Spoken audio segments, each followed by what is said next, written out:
Kaveri handed me hers, Saloni said. Don't stop paying attention. Over coffee. She didn't know I'd carry it for the rest of my life. Mira handed me mine, I said. On a dark lawn. The parts that are only yours. My Playful Wife.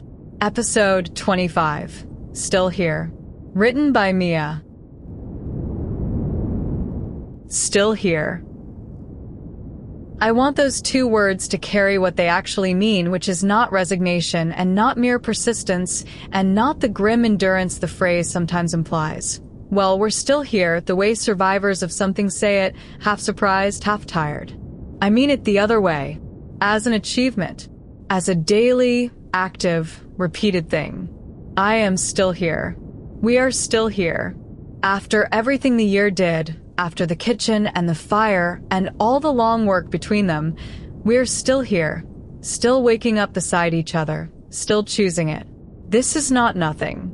It is, when I stop to look at it directly, very close to everything. The spring came on, the brief good Delhi spring that lasts about 11 days between the cold and the killing heat, and we lived in it gratefully the way you live in anything you know to be temporary. The visits came and went now without ceremony. Piyush and Mira up for a weekend, the four of us folding together and apart with the ease of long practice, no one managing anything, the geometry so settled it had stopped being geometry and become just family. I filled the second notebook and started a third. The writing had become as much a part of my mornings as the chai. I no longer waited for a feeling large enough to require it. I wrote the small days now, too, the grain of the ordinary, having learned that the ordinary was the thing actually worth recording, because the ordinary is what you lose first and miss most. And Saloni started teaching. It began with Kaveri, the way most good things in Saloni's professional life began with Kaveri. There was a studio above the boutique, underused, and a steady trickle of women who came to Kaveri asking to learn. Not girls, mostly, but women in their 30s and 40s, the beginners and the returners, the ones who had felt something in fabric their whole lives and never been given permission to act on it, and the ones who had once known how and let it lapse in the long business of becoming somebody's wife and somebody's mother. Kaveri sent them to Saloni. You should teach them, she'd said, in her flat, declarative way. You explain things. I've watched you.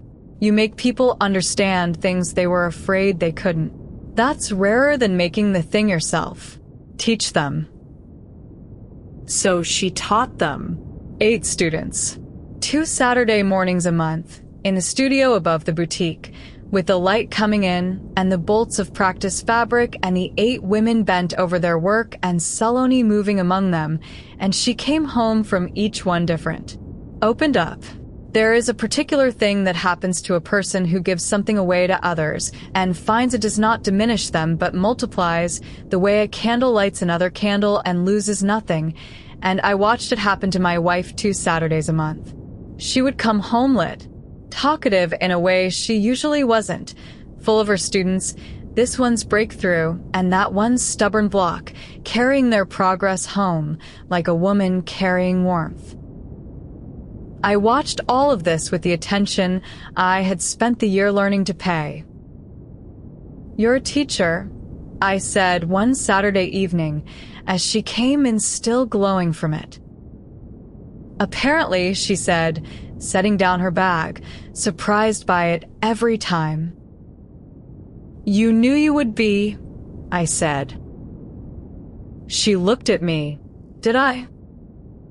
Yes, I said. You always explain things to people who wanted to understand. The whole time I've known you, you explained your work to me when I finally asked. You explained the collection to Kaveri, the fabric to Mira, the order of the diyas to me at Diwali. You've been teaching the entire time. I just wasn't paying attention to the fact that it was a gift, a specific one, that not everyone has. I shrugged. I thought it was just you talking. It was never just you talking. It was always teaching. I only see it now. She was quiet for a moment. You've said that before, she said, about not paying attention. You keep saying it. It keeps being true, I said. That's the thing nobody warns you about attention. It's not a thing you achieve once and own. It's a practice. You have to keep doing it, and you keep finding new things you've been failing to see the whole time, things that were right in front of you for years. The looking never finishes. Every month, I find another thing about you I'd been not seeing. It's slightly humbling. 3 years of marriage, and I'm still discovering you were a teacher all along. She crossed the room to me. She reached up and tucked something back into place at my collar. A thing that didn't need tucking, the small proprietary gesture. The sentence she says with her hands when the words would be too much or too direct. I had come to understand that touch completely over the year. It meant, you are mine and I am attending to you, and this is how I say the thing I don't say. You pay attention now, she said. I try, I said. She looked at me with the full gaze, the one that holds nothing back, the one I had not known she had until this year, and now received almost daily, like weather. That's enough, she said, trying and not stopping. That was always the whole of it. Not getting it right, nobody gets it right. Just trying and not stopping. That's enough. It's more than enough. It's the only thing that was ever being asked. She let me come to a class once. This was not a small thing. The workshop was hers, her ground, the way the boutique was Kaveri's and the office was mine, and an invitation onto someone's ground is always a kind of trust. But she'd been telling me about the 8 women for months, and one Saturday she said, almost shyly, you could come. Sit at the back. They won't mind. They're curious about you. I talk about you. You talk about me? I quote you, she said, a little embarrassed. The attention thing, the takeaway thing, they think you're some sort of sage. I haven't told them you can't boil rice. So I went and sat at the back and watched my wife teach. I had watched her work alone for over a year, the witnessing that had become one of the central pleasures of my life. But I had never watched her work on people, and it was a different thing entirely, and it undid me a little. She moved among the 8 of them with a quality of attention I recognized, because it was the quality she had turned on me this year, the full, undivided seeing, but multiplied, distributed, given to each of them in turn without losing its completeness. She would crouch beside a chair and look at the work and not say what was wrong with it, but ask a question that let the woman find what was wrong herself, the way she had let me find the meaning of the second collection by looking rather than telling. She praised exactly, never generally. She corrected without wounding. She had a way of saying, try, the same word she had handed me with a wooden spoon a year before, in our kitchen, that held no judgment in it, only invitation. And I watched the 8 women bloom under it. That is the only word for it. They had come, most of them, with the slight apology that women of a certain age carry into rooms where they mean to take something for themselves. The sorry, is this allowed? Am I being selfish? And across 2 hours, I watched the apology burn off them under the warmth of being properly attended to, until they were just makers, bent over their work, unapologetic, absorbed. My wife did that, with attention. She gave each of them, for 2 hours, the experience of being completely seen by a competent, loving eye, and it turned out that was the thing they had all been starving for, the same thing I had been starving for, without knowing it, through 3 years of comfortable, invisible marriage. Attention, the rarest food. She served it out by the Playful, 2 Saturdays a month, and they came back hungry every time. On the drive home, she was lit the way she always was after, and quiet too, the 2 together. Now you've seen it, she said. You're better at it than I'll ever be at anything, I said. I watched you give 8 people the thing it took me 35 years and a catastrophe to learn how to give one person. And you do it on a Saturday. Casually. I came to watch you teach fabric. You weren't teaching fabric. You were teaching attention. The fabric's just the excuse. She drove a while in silence. That's what you were really writing about, she said. All those notebooks. Not the year. Attention. How to give it, how you'd failed to and learned to. That's the actual subject under the story. She glanced at me. We have the same subject, you and I. We always have. I teach it with cloth, you write it in notebooks, and we both learned it the same terrible way. It's the only thing either of us is really about. I thought she was right. I think she is still right. If there is a single thread running under all of it, the year, the notebooks, the collections, the workshop, the slow remaking of 2 people, it is that one word. The rarest food, the thing Kaveri lost her marriage for lack of, and that we had nearly lost ours for the same lack and had been driven, by the nearly losing, to learn at last how to pay. I started the 3rd notebook that spring. The first had been the year, the wound, and the recovery written hot. The second had been the aftermath, the wedding, the letters, the settling, written warmer. The 3rd I began differently. I wrote on its first page, subject, finally identified, only took 3 notebooks, attention. How to pay it. Everything else is just the places I practiced. And then I went on recording the ordinary days, but with that named purpose now, watching myself watch, paying attention to paying attention, which sounds absurd and was, in fact, the most useful thing I ever did. Because attention is not a thing you achieve once and then own. It is a muscle that atrophies the instant you stop using it. Kaveri's husband had let his atrophy. I was determined not to. The 3rd notebook was my training log. 2 Saturdays a month my wife trained 8 women without calling it that, and every morning I trained myself, and we were, the 2 of us, a small private academy of one subject, the only subject, the thing that keeps a marriage from sealing itself room by room into the silence people mistake for peace. There's a question I get asked. Not often, because the people who know us don't ask, and the people who would ask don't know, but I have been asked once or twice by someone who has glimpsed the shape of things. But how do you stay?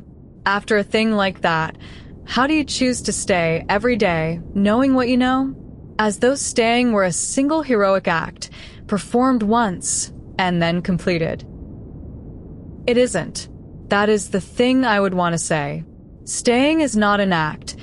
It is a practice, like the attention, like the writing, like Saloni's hands at the workshop. You don't stay once. You stay this morning, and then the staying expires the way a day expires, and tomorrow you stay again, freshly, with no credit carried forward from yesterday's choosing. People imagine the hard part is the dramatic decision, the night on the plastic stool, the choosing of the road. It isn't. The dramatic decision is almost easy. It has adrenaline in it, the dignity of crisis. The hard part is the Tuesday. The ordinary, unremarkable Tuesday 8 months later, when nothing is at stake and no one is watching and you simply, quietly, without credit, choose your life again. That is where marriages are actually saved or lost. Not in the crisis, but in the 10,000 Tuesdays after it. In whether you keep paying the attention once there's no longer any emergency forcing you to. Let me give you a Tuesday, then, since the Tuesdays are the point. A Tuesday that spring, I woke before her. The light was the ordinary light. Nothing was wrong and nothing was at stake. I lay there a moment and looked at her sleeping, really looked, the deliberate act, the practice, at the particular way she slept with one hand tucked under the pillow and her face gone young and undefended the way faces only go in sleep, and I felt the thing I had trained myself to feel, which is not passion exactly, and not even tenderness exactly, but a kind of astonished attention. Look at this. Look who I get to look at. Look what nearly didn't survive. Then I got up quietly and made the chai and set a cup at her right hand for when she woke. The right temperature, the way she had done for me for 3 years before I ever thought to do it back. She woke and found the chai and caught my hand as I turned to go. That Tuesday or some Tuesday, they blur, which is their mercy, and held it a second against her cheek, the chai steaming on the table, and said nothing, and let go. That was the Tuesday. That was the whole heroic act. A man who once could not see his wife at all, choosing, on an ordinary morning with nothing at stake, to see her and to put the chai where her hand would find it. Nobody would make a story of it. It is the realest thing I know how to do. The big things announce themselves. The small things are where you actually live, and I had spent half my life waiting for the big things and missing the small ones, and the year had cured me. Now I lived in the small ones, the chai, the held hand, the collar, the look, and they turned out not to be small at all. They turned out to be the whole size of love, only distributed differently than I had been told. She told me that spring about one of her students. I think it matters, so I'll set it down. There was a woman in the workshop, 50, perhaps, older than the rest, who had come because her children had grown and gone, and she had found herself, after 30 years, with a sudden surplus of hours and no idea who the hours belonged to. She had sewn her whole life, the woman said, but only useful things, only mending and hemming and the practical invisible labor that holds a household's clothes together, and she had never once made a thing that was only beautiful, that had no use at all except to be itself. She did not know if she was allowed. She kept asking Saloni, in different words, the same question.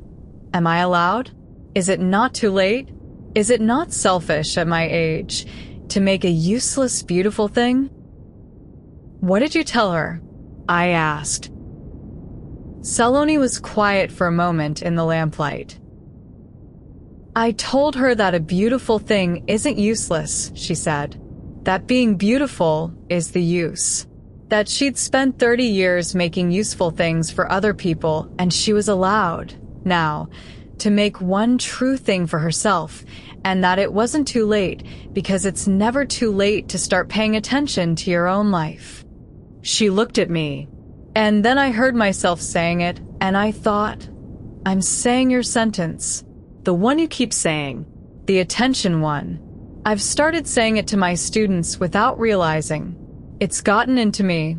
The way Mira's sentence got into me, the parts that are only yours. I'm full of other people's true sentences now. I hand them out in the workshop like they're mine. They are yours, I said. That's how it works. A true thing gets handed to you, and you keep it, and it becomes yours, and you hand it on. That's the whole transmission. That's how anybody learns anything that matters. Somebody hands you the sentence at the moment you can finally hear it. Kaveri handed me hers, Saloni said. Don't stop paying attention. Over coffee. She didn't know I'd carry it for the rest of my life. Mira handed me mine, I said, on a dark lawn, the parts that are only yours.